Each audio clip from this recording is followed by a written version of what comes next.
ആശ്വാസം നേടാം. ഹൃത്തിനുള്ളിൽ ജീവൻ നൽകും വചനം, തിരുവചനം. പിതാവായ ദൈവത്തിൻ്റെ സ്നേഹവും പുത്രനായ യേശുക്രിസ്തുവിൻ്റെ കൃപയും ആശ്വാസദായകനായ പരിശുദ്ധാത്മാവിൻ്റെ സഹവാസവും ശാലോം ശുശ്രൂഷകളിൽ പങ്കുചേരുന്ന നിങ്ങളുടെ കൂടെ എപ്പോഴും ഉണ്ടായിരിക്കട്ടെ എന്ന് ആശംസിക്കുന്നു, പ്രാർത്ഥിക്കുന്നു.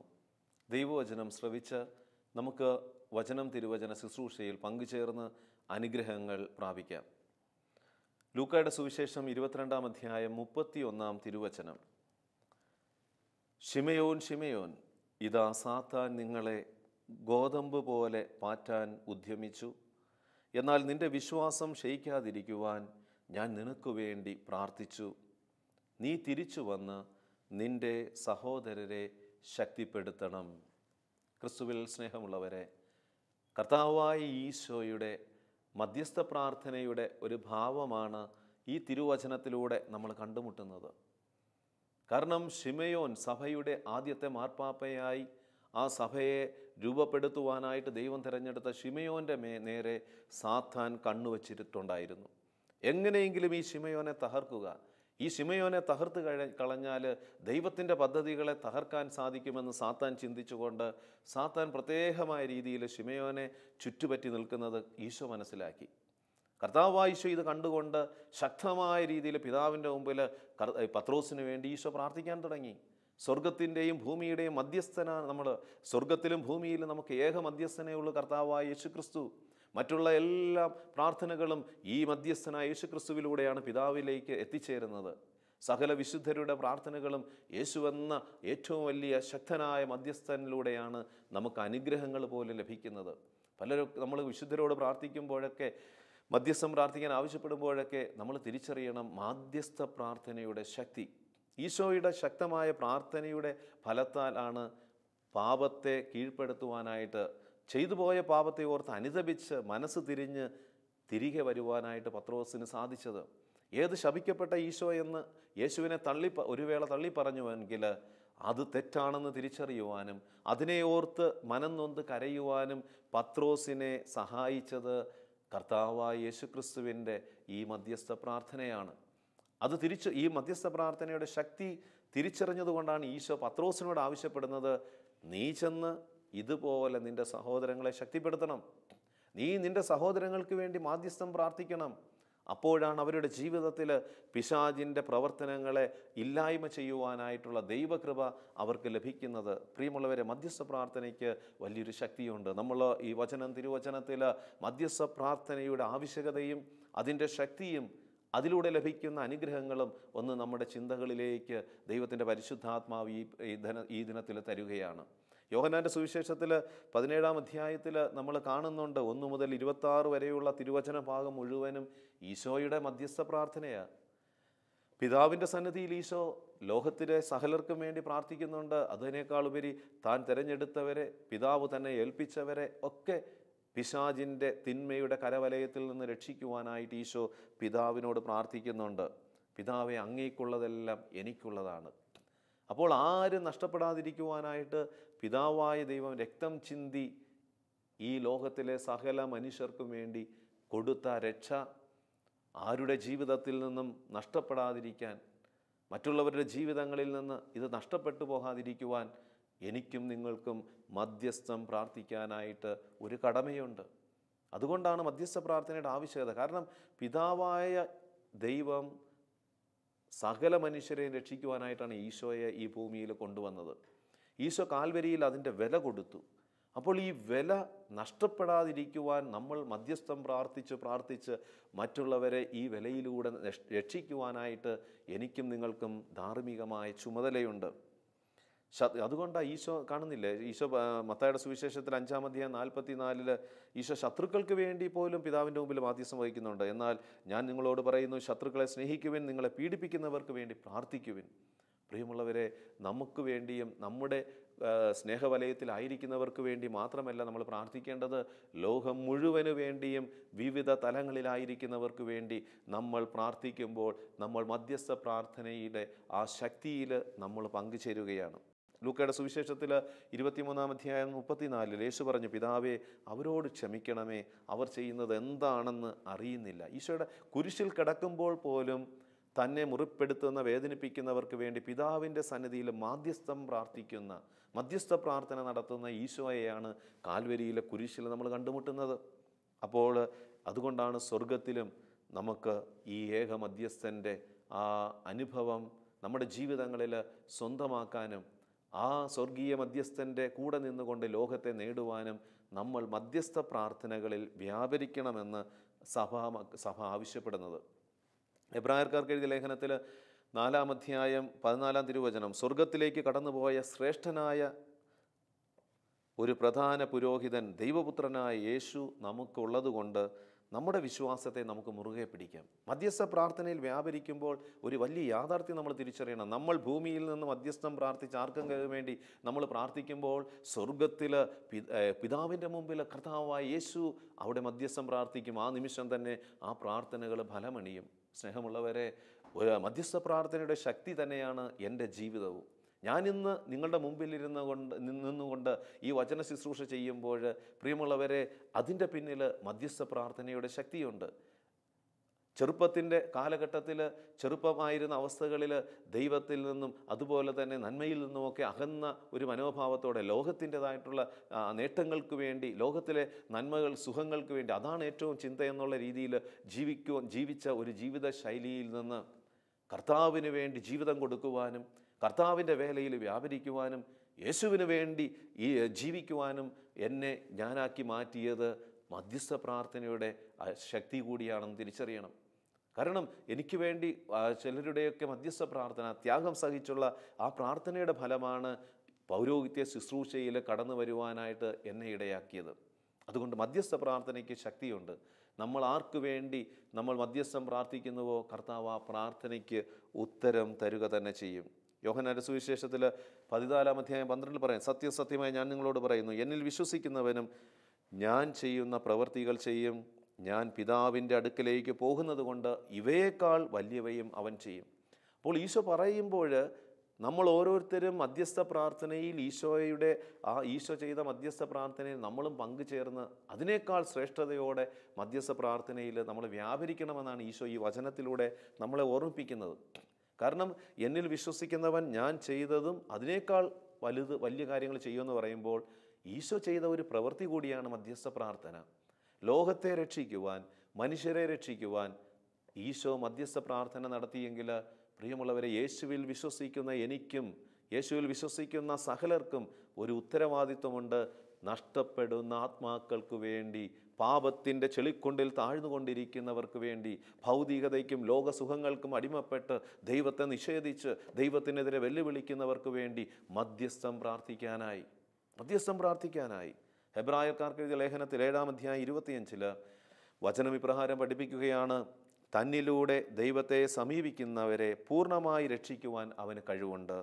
എന്നേക്കും ജീവിക്കുന്നവനായ അവൻ അവർക്ക് വേണ്ടി മാധ്യസ്ഥം വഹിക്കുന്നു. ആരെയും നമുക്ക് പഴി പറഞ്ഞ് തള്ളിക്കളയാതിരിക്കാം. നമ്മുടെ മധ്യസ്ഥ പ്രാർത്ഥനയിലൂടെ പാപികളെ നമ്മൾ നേടിയെടുക്കണം. തിന്മയുടെ ദുശീലങ്ങൾക്ക് അടിമപ്പെട്ടവരെ വിശുദ്ധീകരിച്ച് രക്ഷിക്കുവാൻ നമ്മുടെ മധ്യസ്ഥ പ്രാർത്ഥനകൾക്ക് സാധിക്കണം. ചിലർ ചിന്തിക്കും, വിശുദ്ധരോടൊക്കെ നമ്മൾ മധ്യസ്ഥം പ്രാർത്ഥിക്കണമെന്ന് ആവശ്യപ്പെടുമ്പോൾ എന്താണ് പല മധ്യസ്ഥരോ? ചില തെറ്റായ കാഴ്ചപ്പാടോടുകൂടി വചനത്തെ വികലമായി വളച്ചൊടിച്ചുകൊണ്ട് ചിലരൊക്കെ പറയും, ഏകമധ്യസ്ഥൻ യേശു ക്രിസ്തു മാത്രമാണ്, അതുകൊണ്ട് മാതാവിനോട് പ്രാർത്ഥിക്കേണ്ട, വിശുദ്ധരോട് പ്രാർത്ഥിക്കേണ്ട, നിങ്ങൾ പരസ്പരം പ്രാർത്ഥിക്കേണ്ട എന്നൊക്കെ ചിലർ പറയുമ്പോൾ ഓർത്തുകൊള്ളണം, അത് പിശാചിൻ്റെ തന്ത്രമാണ്. പിശാചിനറിയാം മധ്യസ്ഥ പ്രാർത്ഥന കുറച്ചു കഴിഞ്ഞാൽ മറ്റുള്ള വ്യക്തികളെ പാപത്തിൽ അടിമപ്പെടുത്താനായിട്ട് പറ്റും. ഒരു അമ്മ, ഒരു അല്ലെങ്കിൽ ഒരു കുടുംബത്തിലെ മാതാപിതാക്കൾ, അപ്പനും അമ്മയും തങ്ങളുടെ മക്കൾക്ക് വേണ്ടി നിരന്തരം മധ്യസ്ഥം പ്രാർത്ഥിച്ചു കഴിഞ്ഞാൽ മക്കൾ വഴിതെറ്റുകയില്ല. ഒരു വ്യക്തി ഒരാൾക്ക് വേണ്ടി മധ്യസ്ഥം പ്രാർത്ഥിക്കുമ്പോൾ ആ പ്രാർത്ഥനയുടെ ഫലം ആ വ്യക്തിയിൽ നിറഞ്ഞു നിൽക്കും. ആ പ്രാർത്ഥന ഒരു കോട്ടയായി അവൻ്റെ കൂടെ ഉണ്ടായിരിക്കും. പിശാചിന് ആ കോട്ട കടന്ന് കയറി ആ വ്യക്തിയെ തകർക്കാനായിട്ട് പറ്റുകയില്ല. അതുകൊണ്ട് നമ്മൾ മധ്യസ്ഥം പ്രാർത്ഥിക്കണം. മറ്റുള്ളവരോടൊക്കെ പൗലോസ്ലീഹയുടെയൊക്കെ ജീവിതത്തിൽ നമ്മൾ ഒത്തിരി കാണുന്നുണ്ട്. ദൈവം ആവശ്യപ്പെടുന്നതാണ് മധ്യസ്ഥ പ്രാർത്ഥന. ദൈവസന്നിധിയിൽ ഉത്തമവും സ്വീകാര്യവുമായ ഒരു പ്രവൃത്തിയാണ് മധ്യസ്ഥ പ്രാർത്ഥന. നീ പരസ്നേഹ പ്രവൃത്തികളൊക്കെ, ആതുര ശുശ്രൂഷകളും മറ്റുള്ള കാര്യങ്ങളുമൊക്കെ പ്രവൃത്തികളൊക്കെ ചെയ്യുന്നതോടുകൂടി തന്നെ ഇതെല്ലാം പ്രാർത്ഥനയാക്കി മധ്യസ്ഥ പ്രാർത്ഥനയുടെ ആ ചൈതന്യത്തിൽ ദൈവസന്നിധിയിൽ സമർപ്പിച്ച് നീ ആർക്കെങ്കിലും വേണ്ടി കാഴ്ചവെച്ച് പ്രാർത്ഥിച്ചാൽ അവരെ ദൈവം ആത്മാവിൻ്റെ വിശുദ്ധിയിൽ വളർത്തും. പരിശുദ്ധമായ ചിന്തകളിൽ വിശുദ്ധിയിൽ അവരെ വളർത്തും. തിമോത്തിയോസിന് എഴുതിയ 1-ാം ലേഖനം 2-ാം അധ്യായം 1-3 എല്ലാവർക്കും വേണ്ടി അപേക്ഷകളും യാചനകളും മധ്യസ്ഥ പ്രാർത്ഥനകളും ഉപകാരസ്മരണകളും അർപ്പിക്കണമെന്ന് ഞാൻ ആദ്യമേ ആഹ്വാനം ചെയ്യുന്നു. എല്ലാ ഭക്തിയിലും വിശുദ്ധിയിലും ശാന്തവും സമാധാനപൂർണവുമായ ജീവിതം നയിക്കുവാൻ നമുക്ക് ഇടവരത്തക്ക വിധം രാജാക്കന്മാർക്കും ഉന്നത സ്ഥാനീയർക്കും ഇപ്രകാരം തന്നെ ചെയ്യേണ്ടതാണ്. ഇത് ഉത്തമവും നമ്മുടെ രക്ഷകനായ ദൈവത്തിൻ്റെ മുമ്പിൽ സ്വീകാര്യവും അത്രേ. പ്രിയമുള്ളവരെ, നമ്മളായിരിക്കുന്ന രാജ്യത്ത്, ദേശത്ത്, സമൂഹത്ത് അവിടെ സ്വസ്ഥത വേണമോ, സമാധാനം വേണമോ, ശാന്തത വേണമോ, പൂർണ്ണമായ ഭക്തിയിലുള്ള ജീവിതം വേണമോ, നമ്മൾ എല്ലാവർക്കും വേണ്ടി മധ്യസ്ഥം വഹിക്കണം. എല്ലാവർക്കും വേണ്ടി മധ്യസ്ഥ പ്രാർത്ഥന നടത്തണം. രാജാക്കന്മാർക്ക് വേണ്ടി, മന്ത്രിമാർക്ക് വേണ്ടി, സഭാ സമൂഹങ്ങളിലെ നേതൃത്വ നിരയിലായിരിക്കുന്നവർക്ക് വേണ്ടി, ദൈവത്തിൽ വിശ്വസിക്കാത്തവർക്ക് വേണ്ടി, ദൈവത്തിനെതിരെ മറുതലിക്കുന്നവർക്ക് വേണ്ടി, ക്രിസ്ത്യാനികളെ ചുട്ടുകൊല്ലാൻ ശ്രമിക്കുന്നവർക്ക് വേണ്ടി ഒക്കെ മധ്യസ്ഥം പ്രാർത്ഥിക്കുമ്പോൾ ആ പ്രാർത്ഥനയുടെ ശക്തിയിൽ നമ്മുടെ ചുറ്റുപാടുകളിൽ ദൈവിക സമാധാനം പുനഃസ്ഥാപിക്കപ്പെടും. തകർച്ചകൾ നീങ്ങിപ്പോകും, അസ്വസ്ഥതകൾ വിട്ടുപോകും. കാരണം തകർക്കാൻ പിശാച് വന്നിരിക്കുന്നത് കൊല്ലാനും നശിപ്പിക്കുവാനും ഒക്കെയാണ്. യോഹന്നാന്റെ സുവിശേഷത്തിൽ 10-ാം അധ്യായത്തിൽ 10-ാം തിരുവചനത്തിൽ ആദ്യ ഭാഗത്ത് പറയുകയാണ്, കള്ളൻ വരുന്നത് മോഷ്ടിക്കുവാനും കൊല്ലാനും നശിപ്പിക്കുവാനുമാണ്. ഇന്ന് മധ്യസ്ഥ പ്രാർത്ഥനയുടെ കുറവ് മൂലം പിശാച് ഇന്ന് ദൈവത്തിൽ നിന്ന് മനുഷ്യമക്കളെ മോഷ്ടിക്കുന്നു. ഇന്ന് മധ്യസ്ഥ പ്രാർത്ഥനയുടെ കുറവുകൾ മൂലം പിശാച് തന്ത്രപൂർവ്വം വ്യക്തികളെ നശിപ്പിച്ചുകൊണ്ടിരിക്കുന്നു. പലതരത്തിലുള്ള ദുശീലങ്ങൾക്ക് അടിമപ്പെടുത്തി, മദ്യം, മയക്കുമരുന്ന്, ജഡികത, സ്വാർത്ഥ മോഹങ്ങൾ, ലോകത്തോടുള്ള അമിതമായ പ്രതിബദ്ധത, ഇതൊക്കെ പിശാച് കൊടുത്ത് വ്യക്തികളെ നശിപ്പിച്ചുകൊണ്ടിരിക്കുന്നു. അവസാനം അവരെ കൊല്ലുകയും ചെയ്യുന്നു. എന്നാൽ ദൈവപുത്രനായ യേശു വന്നത് ജീവൻ കൊടുക്കുവാനാണ്. സമൃദ്ധമായി ജീവൻ ഉണ്ടാകുന്നതിന് വേണ്ടി കർത്താവ് തൻ്റെ പരസ്യ ജീവിതത്തിലുടനീളം മധ്യസ്ഥ പ്രാർത്ഥനയിലൂടെ അനേകരുടെ രക്ഷയിലേക്ക് നയിച്ചു. ക്രിസ്തുവിൽ വിശ്വസിക്കുന്ന നമുക്കും ഇതുപോലെ മധ്യസ്ഥം പ്രാർത്ഥിക്കാനായിട്ട് കഴിയണം. അപ്പോഴാണ് ജീവിതത്തിന് ഒരഭിഷേകം ഉണ്ടാകുന്നത്. വിശുദ്ധരുടെയൊക്കെ ജീവിതം മധ്യസ്ഥ പ്രാർത്ഥനയുടെ തലത്തിൽ നിന്നുകൊണ്ടാണ് ഉള്ള ജീവിതമായിരുന്നു. പൗലോസ്ലീഹയുടെ ജീവിതം നമുക്ക് നോക്കാം. പൗലോസ്ലീഹ ഫിലിപ്പിയരുടെ ലേഖനത്തിലെ 1-ാം അധ്യായം 4 പൗലോസ്ലീഹ പറയുകയാണ്, എപ്പോഴും എൻ്റെ എല്ലാ പ്രാർത്ഥനകളിലും നിങ്ങൾക്കെല്ലാവർക്കും വേണ്ടി സന്തോഷത്തോടെ യാചിക്കുന്നു. എപ്പോഴും എല്ലാവർക്കും വേണ്ടി, നിങ്ങൾക്ക് എല്ലാവർക്കും വേണ്ടി ഞാൻ ദൈവസന്നിധിയിൽ യാചിക്കുന്നു എന്നാണ് പറയുന്നത്. മധ്യസ്ഥ പ്രാർത്ഥന നടത്തുന്നു എന്നാണ് പൗലോസ്ലീഹ പറയുന്നത്. ഫിലിപ്പിയ ദേശത്തുള്ള എല്ലാവർക്കും വേണ്ടി. തെസ്സലോനിയക്കാർക്ക് എഴുതിയ 1-ാം ലേഖനം 3-ാം അധ്യായം 10 പറയുക, നിങ്ങളെ മുഖാമുഖം കാണുന്നതിനും നിങ്ങളുടെ വിശ്വാസത്തിൻ്റെ കുറവ് നികത്തുന്നതിന് വേണ്ടി ഞാൻ രാപകൽ തീഷ്ണതയോടെ പ്രാർത്ഥിക്കുന്നു. നോക്കണം, പൗലോസ്ലീഹ തെസ്സലോനിയയിലുള്ള ആ ജനവിഭാഗത്തെ മുഴുവനും പൗലോസ്ലീഹ മനസ്സിൽ കണ്ടുകൊണ്ട് ദൈവസന്നിധിയിൽ അവരെ എല്ലാം ഉയർത്തി അവർക്ക് വേണ്ടി മധ്യസ്ഥം പ്രാർത്ഥിക്കുക. എന്തിനു വേണ്ടിയാ? നിങ്ങളെ മുഖാമുഖം കാണുന്നതിനും നിങ്ങളുടെ വിശ്വാസത്തിൻ്റെ കുറവ് നികത്തുന്നതിനും വേണ്ടി ഞാൻ മധ്യസ്ഥം പ്രാർത്ഥിക്കുന്നു. അപ്പോസ്തല പ്രവർത്തനത്തിൽ നമ്മൾ കാണുന്നില്ല മനോഹരമായ ഒരു സംഭവം, മധ്യസ്ഥ പ്രാർത്ഥനയുടെ ഒരു വലിയ ശക്തി അവിടെ നമുക്ക് കണ്ടെത്താനായിട്ട് സാധിക്കും. അപ്പോസ്തല പ്രവർത്തനം 12-ാം അധ്യായം 5-ാം തിരുവചനം എന്താണ്? അങ്ങനെ പത്രോസ് കാരാഗൃഹത്തിൽ സൂക്ഷിക്കപ്പെട്ടു. കാരണം ക്രിസ്തുവിനും ക്രിസ്തുവിശ്വാസത്തിനും എതിരെ പ്രവർത്തിക്കുന്ന തിന്മയുടെ ശക്തികൾ പത്രോസിനെ കാരാഗൃഹത്തിലാക്കി. ആദ്യത്തെ മാർപ്പാപ്പ, ഈ മാർപ്പാപ്പയെ തട്ടിക്കളഞ്ഞാൽ പിന്നെ സഭയെയും തട്ടിക്കളയാമെന്നുള്ള ചിന്ത ആ തിന്മയുടെ ദുഷ്ടശക്തികൾക്കുണ്ടായിരുന്നു. എന്നാൽ സഭ എന്ത് ചെയ്തു? വചനം പറയുകയാണ്, സഭ അവന് വേണ്ടി ദൈവത്തോട് തീഷ്ണമായി പ്രാർത്ഥിച്ചു കൊണ്ടിരുന്നു. തീഷ്ണമായി പ്രാർത്ഥിച്ചു എന്ന് മാത്രമല്ല, പ്രാർത്ഥിച്ചു കൊണ്ടിരുന്നു എന്ന് പറയുമ്പോൾ പത്രോസ് ജയിലിൽ നിന്ന് മോചിതനാകുന്നത് വരെ സഭ പത്രോസിന് വേണ്ടി മാധ്യസ്ഥം പ്രാർത്ഥിച്ചു. മധ്യസ്ഥ പ്രാർത്ഥനയിൽ ഉണ്ടായിരിക്കേണ്ട ഒരു വികാരവും ഇതുതന്നെയാണ്. ദൈവിക ഇടപെടൽ സംഭവിക്കുന്നത് വരെ നമ്മളൊരു വ്യക്തിക്ക് വേണ്ടി പ്രാർത്ഥിച്ചുകൊണ്ടിരുന്നു നോക്കിയേ, അവിടെ വലിയ ദൈവിക ഇടപെടലുകൾ സംഭവിക്കുക തന്നെ ചെയ്യും. കാരണം പ്രവാചകന്മാരുടെ മധ്യസ്ഥ പ്രാർത്ഥനകൾ നമ്മൾ കാണണം. അബ്രഹാം, ഉൽപ്പത്തി പുസ്തകത്തിൽ 19-ാം അധ്യായം 1 അബ്രഹാം സോദോം ദേശത്തിന് വേണ്ടി ശക്തമായ രീതിയിൽ മാധ്യസ്ഥം വഹിച്ച് പ്രാർത്ഥിച്ച് അവസാനം ലോത്തിനെയും കുടുംബത്തെയും രക്ഷിക്കാനായിട്ട് സാധിച്ചു ആ മധ്യസ്ഥ പ്രാർത്ഥനയുടെ ശക്തിയിൽ. സംഖ്യയുടെ പുസ്തകത്തിലെ മോശ ഇസ്രായേൽ ജനത്തിന് വേണ്ടി ദൈവസന്നിധിയിലെ കരങ്ങൾ ഉയർത്തി മാധ്യസ്ഥം വഹിച്ചു. കാരണം ദൈവത്തിൽ നിന്ന് അകന്ന് കാളക്കുട്ടിയെ ഉണ്ടാക്കുവാനും അതുപോലെ അതിൻ്റെ ആ കാളക്കുട്ടിയെ ആരാധിക്കുവാനും ഒക്കെ തുടങ്ങിയപ്പോൾ ദൈവത്തിൻ്റെ ക്രോധം ഈ ജനത്തിലേക്ക് വന്ന് ഇവർ നഷ്ടപ്പെടും, നശിച്ചു പോകുമെന്ന് കണ്ടുകൊണ്ട് മോശ ദൈവസന്നിധിയിൽ കരങ്ങൾ ഉയർത്തി ഈ ജനത്തിന് വേണ്ടി മധ്യസ്ഥം പ്രാർത്ഥിക്കുകയാണ്. മോശയുടെ മധ്യസ്ഥ പ്രാർത്ഥന ദൈവം സ്വീകരിച്ച് ഇസ്രായേൽ ജനത്തോട് കരുണ കാണിക്കുന്നു. പുറപ്പാട് പുസ്തകത്തിൽ വീണ്ടും നമ്മൾ കാണുന്നുണ്ട് 17-ാം അധ്യായം 8 മുതൽ 18 വരെയുള്ള തിരുവചനങ്ങളിൽ മോശ ഇസ്രായേൽ ജനത്തിന് വേണ്ടി ദൈവസന്നിധിയിൽ മാധ്യസ്ഥം വഹിക്കുകയാണ്. അമലേക്യരുമായി ഇസ്രായേൽ സൈന്യം യുദ്ധം ചെയ്തുകൊണ്ടിരിക്കുമ്പോൾ മോശ മലയുടെ മുകളിൽ ചെന്ന് കരങ്ങൾ വിരിച്ചു പിടിച്ചുകൊണ്ട് ത്യാഗം സഹിച്ച് മധ്യസ്ഥ പ്രാർത്ഥന നടത്തുകയാണ്. അമലേക്യരുമായിട്ട് ഇസ്രായേൽ ജനം യുദ്ധം ചെയ്യുകയാണ്. അമലേക്യർ ഇസ്രായേൽ ജനത്തെ തകർക്കുമെന്നുള്ള ആ ഒരു തലത്തിൽ എത്തുന്ന നിമിഷങ്ങളിലൊക്കെ മോശയുടെ ശക്തമായ പ്രാർത്ഥനയുടെ ഫലമായി അമലേക്യരെയൊക്കെ ഇസ്രായേൽ ജനം തോൽപ്പിച്ചു. കരം താഴുമ്പോൾ അമലേക്യർ ഇസ്രായേൽ ജനത്തെ തോൽപ്പിക്കാൻ തുടങ്ങും. മോശയുടെ കരം വിരിച്ചു പിടിച്ച് പ്രാർത്ഥിച്ചുകൊണ്ടിരിക്കുന്ന സമയം മുഴുവനും ഇസ്രായേൽ ജനം അമലേക്യരെ തോൽപ്പിച്ച് അവരെ ഓടിച്ചു. അവസാനം ഇസ്രായേൽ ജനം അമലേക്യരെ പൂർണ്ണമായി തോൽപ്പിക്കുന്നത് വരെ മോശ കരങ്ങൾ വിരിച്ചു പിടിച്ചു. ആ കരം താഴാതിരിക്കുവാൻ അഹറോനും ഹൂറും മോശയ്ക്ക് ബലമായി മാറി.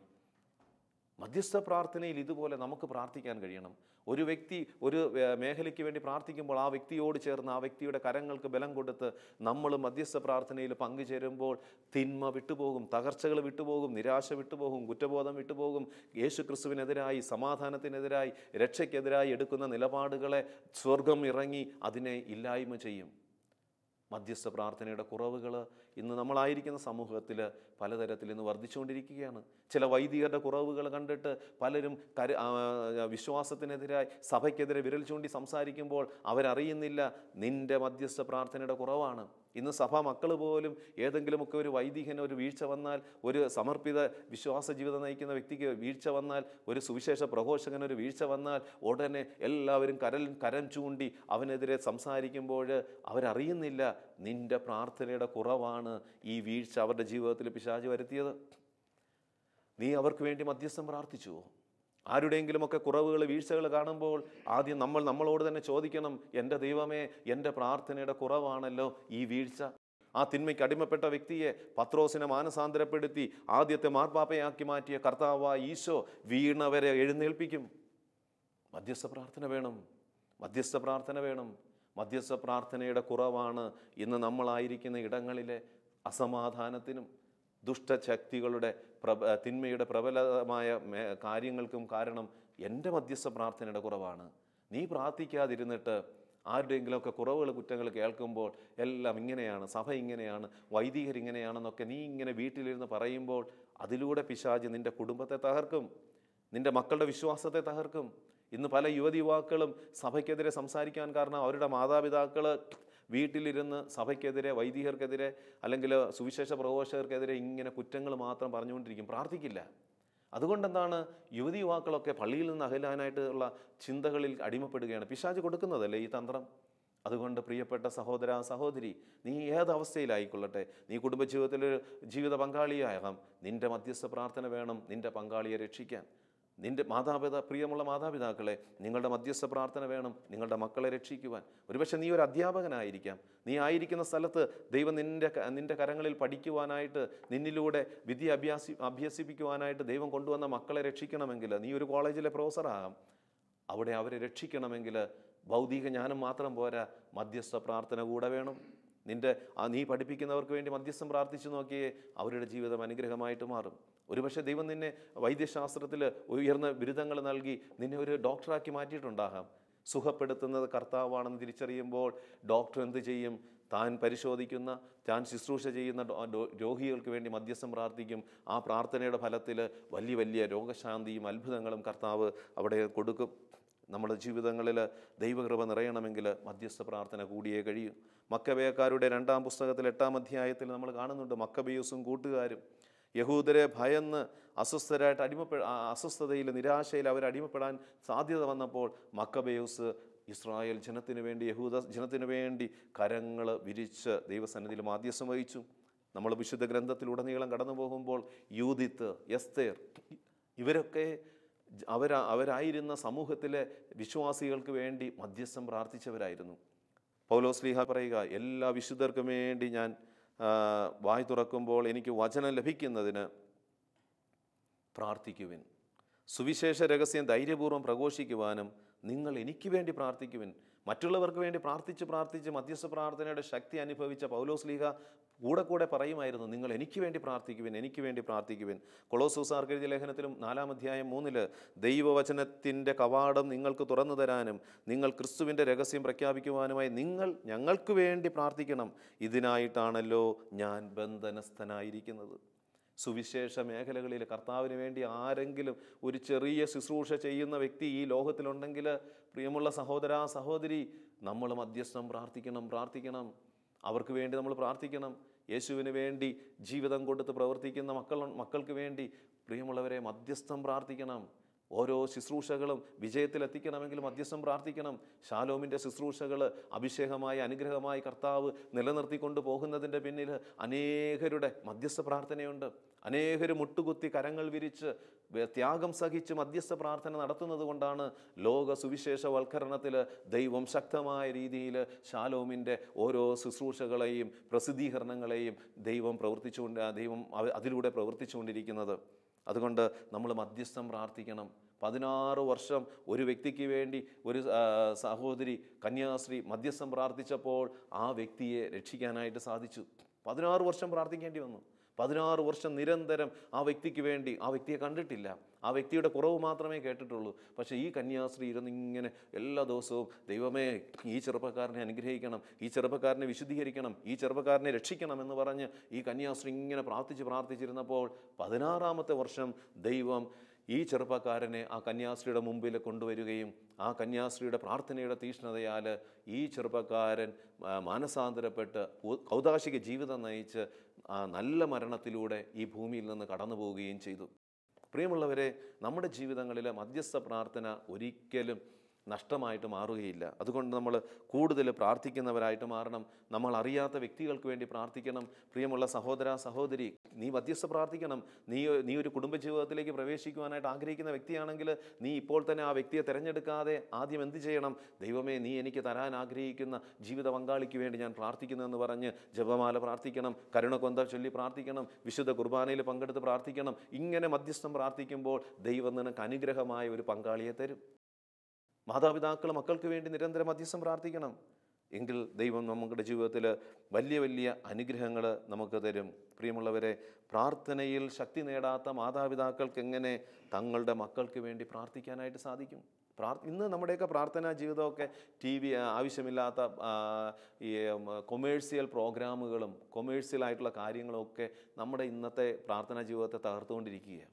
ആത്മീയമായി വളരാൻ സാധിക്കുന്ന ചാനലുകളും പ്രാർത്ഥനാ പുസ്തകങ്ങളുടെ ആ പഠനവും പ്രാർത്ഥനയൊക്കെ നമ്മൾ മധ്യസ്ഥ പ്രാർത്ഥനയിൽ വളരാനായിട്ട് സാധിക്കും. അപ്പോൾ മധ്യസ്ഥ പ്രാർത്ഥനയിൽ വളരണമെങ്കിൽ, പ്രാർത്ഥിക്കണമെങ്കിൽ, നമ്മുടെ പ്രാർത്ഥനകൾ സ്വീകാര്യമായിട്ട് മാറണമെങ്കിൽ നമ്മുടെ ചിന്തകളിൽ എപ്പോഴും ഉണ്ടായിരിക്കണം, ദൈവത്തിന് നമ്മൾ പ്രീതികരമായിട്ടുള്ള ജീവിതം നയിക്കണം.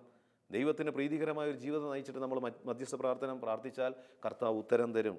സ്നേഹവും ആർദ്രതയോടുകൂടി മധ്യസ്ഥം പ്രാർത്ഥിക്കണം. ആ വ്യക്തികളെ നേടണമെന്നുള്ള സ്നേഹവും ആർദ്രതയും വേണം. അങ്ങനെ നമ്മൾ തീഷ്ണതയോടെ പ്രാർത്ഥിച്ചാൽ കർത്താവ് അതിന് ഉത്തരം തരും. ത്യാഗം സഹിച്ച് നമ്മൾ പ്രാർത്ഥിക്കണം. ഉപവസിച്ച് ത്യാഗം സഹിച്ച് നമ്മൾ മധ്യസ്ഥ പ്രാർത്ഥനയിൽ നിലനിൽക്കുമ്പോൾ ആ പ്രാർത്ഥനകൾക്കും കർത്താവ് കൂടുതൽ ഉത്തരം തരും. ഒരു നിമിഷം നമുക്ക് കരങ്ങൾ കൂപ്പി കർത്തൃസന്നിധിയിൽ നമ്മുടെ ജീവിതങ്ങളെ സമർപ്പിച്ച് മധ്യസ്ഥ പ്രാർത്ഥനയിൽ വളരുവാനായിട്ടുള്ള കൃപ തരണമേ എന്ന് നമുക്ക് പ്രാർത്ഥിക്കാം. കർത്താവായ ഈശോയെ, അവിടുന്ന് ഈ ഭൂമിയിലായിരുന്നപ്പോൾ അവിടുന്ന് എല്ലാവർക്കും വേണ്ടി മധ്യസ്ഥം പ്രാർത്ഥിച്ചുവല്ലോ. അവിടുന്ന് സ്വർഗത്തിലിപ്പോൾ പിതാവിൻ്റെ വലതു ഭാഗത്തിരുന്ന് ഞങ്ങൾക്ക് വേണ്ടി മാധ്യസ്ഥം വഹിക്കുന്നുവെന്ന് ഞങ്ങൾ വിശ്വസിക്കുന്നുണ്ടല്ലോ. കർത്താവെ, ഈ ഭൂമിയിലായിരിക്കുന്ന ഞങ്ങൾ മധ്യസ്ഥ പ്രാർത്ഥനകളിൽ വ്യാപരിച്ച് അനേകരെ രക്ഷിക്കുവാൻ, പാപത്തിൻ്റെ ശാപത്തിൻ്റെ തകർച്ചകളിൽ വീണ് പിശാചിൻ്റെ കരവലയത്തിൽ വീണ് നശിച്ചുകൊണ്ടിരിക്കുന്ന ആത്മാക്കൾക്ക് വേണ്ടി മധ്യസ്ഥം പ്രാർത്ഥിച്ച് അവരെ രക്ഷിക്കുവാനായിട്ടുള്ള ദൈവകൃപയും പരിശുദ്ധാത്മാവിൻ്റെ ശക്തിയും ഞങ്ങൾക്ക് തരണമേ. ആരും നശിച്ചു പോകാതിരിക്കുവാനായിട്ടുള്ള സ്നേഹവും തീഷ്ണതയും ഞങ്ങളിൽ ഉണർത്തണമേ. പരിശുദ്ധയമ്മേ, സകല വിശുദ്ധരെ, സകല മാലാഖമാരെ, മധ്യസ്ഥ പ്രാർത്ഥനയുടെ അഭിഷേകം ഞങ്ങൾക്ക് ലഭിക്കുവാൻ ദൈവസന്നിധിയിൽ ഞങ്ങൾക്ക് വേണ്ടി പ്രാർത്ഥിക്കണമേ. നിത്യം പിതാവും പുത്രനും പരിശുദ്ധാത്മാവുമായ സർവേശ്വര, ആമേൻ.